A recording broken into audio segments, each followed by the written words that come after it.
Morning. I think it is still everyone. I'm Graham. So I've been heading ACAD up for the last 10 years now. 10 years on Monday. It's my anniversary. That's good.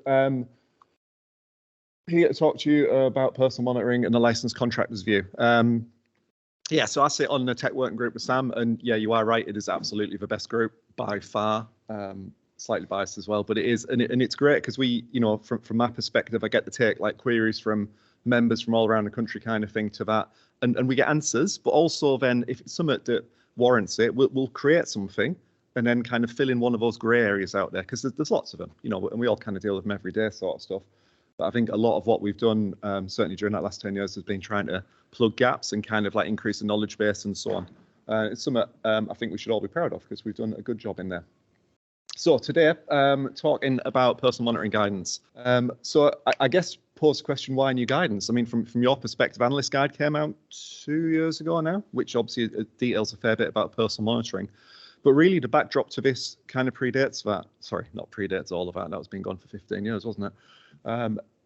But this really stemmed from license renewals. HSE in 2019 kind of changed how they do license renewals and went a lot more in depth. And the nice kind of semi-cozy chat over the nice biscuits kind of thing, that had gone, and it was a remote process. Kind of worked really well, because obviously then we had a pandemic, so it was kind of like it was a forerunner to that. So but it was really, really in depth, and a lot of license holders at the time got ripped apart around personal monitoring. But I think, to be fair to them, this like simple equation, this is, I think, what inspectors expected. You've got a removal contractor, you've got an analyst, and they're wanting this good personal monitoring data coming out the other end of it. But the truth is that wasn't happening. The removal contractors, generally personal monitoring, it's alien to them, right? The whole analytical method, all that kind of stuff. They don't get it. Limits of quantification, all that. They're like, what? Most of them won't get that.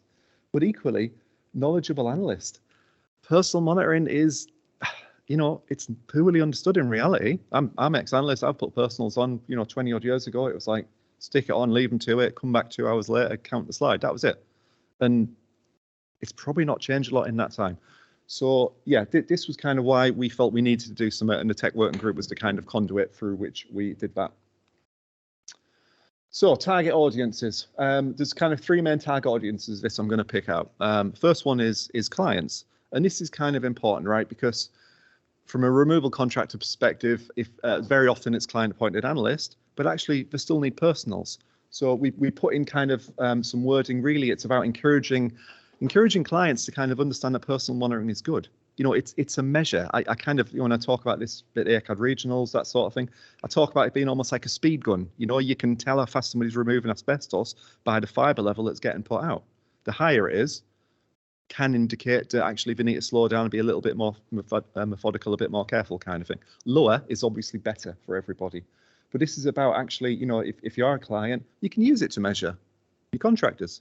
Great way. It gives you a number, an actual number. So it's not just some subjective kind of view. It puts a number on it, which is, can be powerful.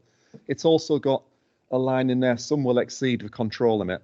Because we often get thinking, oh, you've got to stop the work because you've exceeded the control limit. It's like, it's why we're here. It's why we have licensing. This can happen. This is what we do. That's why, the license community is here, because that can happen. So again, it's putting that out in explicit black and white so clients understand that. Yes, if it's unexpected, absolutely, it should be a trigger where you stop because of the kind of like things it brings in. But some works will be above the control limit just by nature of what we deal with. Paperwork provision, again, focusing on clients. Quite a few contractors kind of tell me, when it's a client appointed analyst, that the client kind of gets the paperwork and then they have a hard time getting it from the client because the client doesn't understand, what it is. Yes, they're getting the numbers and they're seeing, you've done a good job, that kind of thing. But this is really kind of focusing on them to make sure that, yeah, it is valuable to you as a client, but that license holder needs it, and they need it quickly.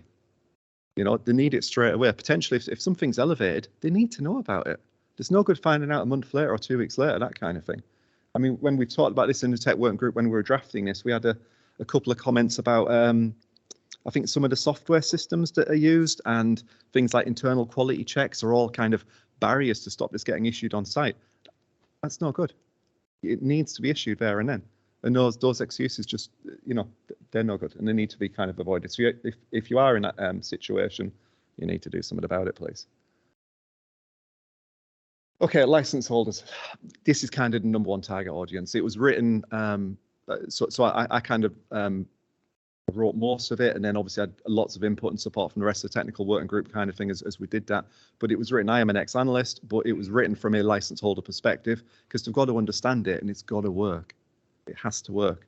So they were kind of the main focus of it, and so on. And we went at lengths to explain all of these kind of things. TWAs, the amount of times, going back to 2019, 2020, 2021, members would ring me up and say, Graham, what's a TWA? Because they haven't got a clue. And the inspector at their license renewal is asking them, oh, can you explain your personal monitoring policy? Like, what?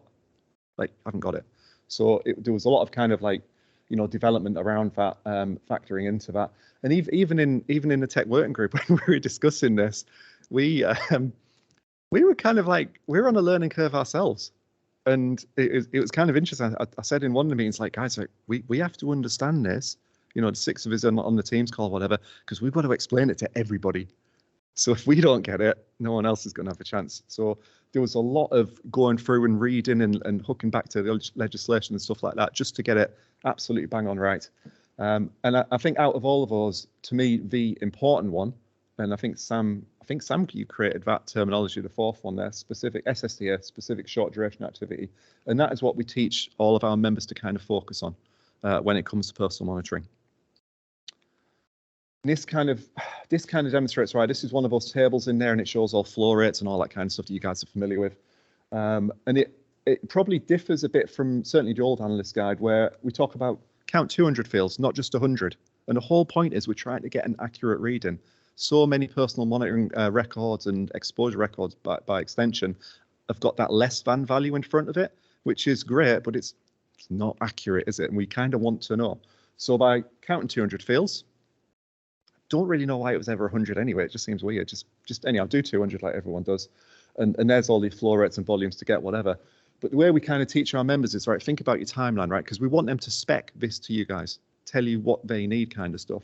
But we'll say, look at your timeline. And if you've got something that's going to be 4 hours long, great, right? You've got an activity, a single activity that you can get monitored, but you do it at a flow rate where you're going to also hit that TWA measure.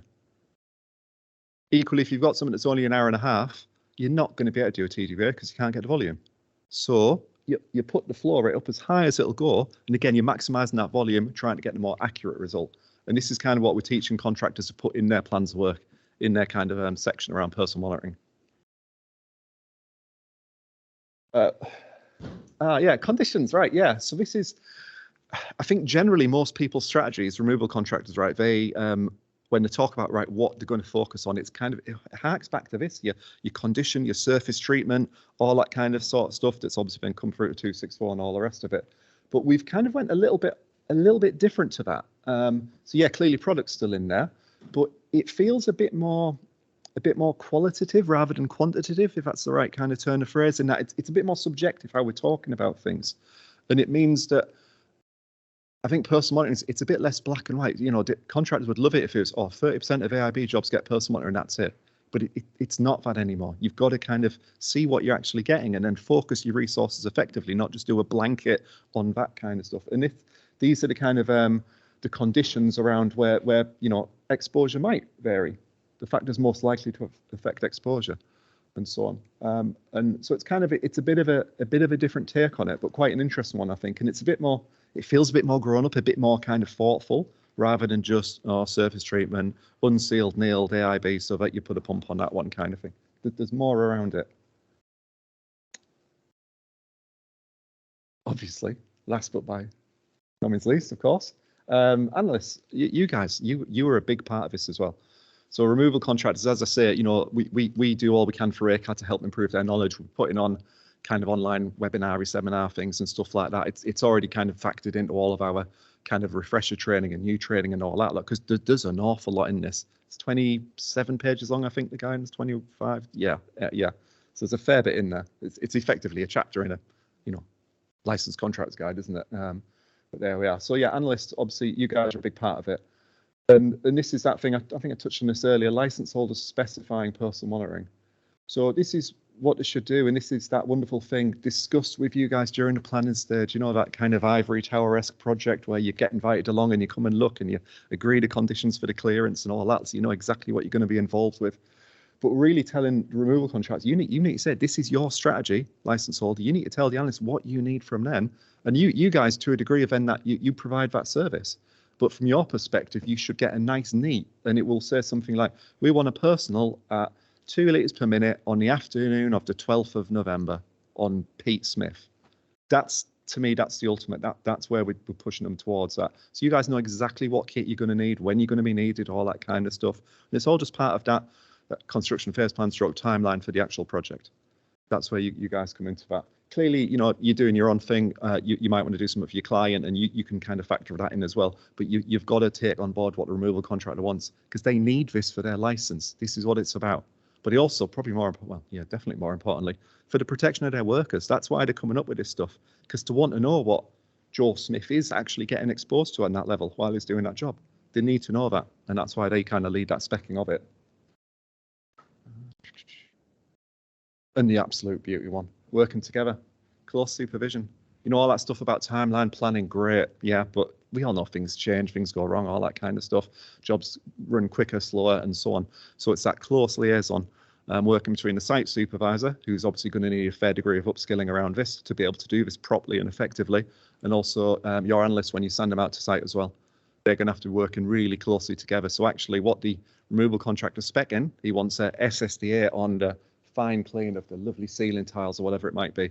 You know, that actually happens and that result comes back. So they've got something useful and meaningful that they can kind of help to answer the kind of strategy and so on. And there you go. It's about making that work. Cheers.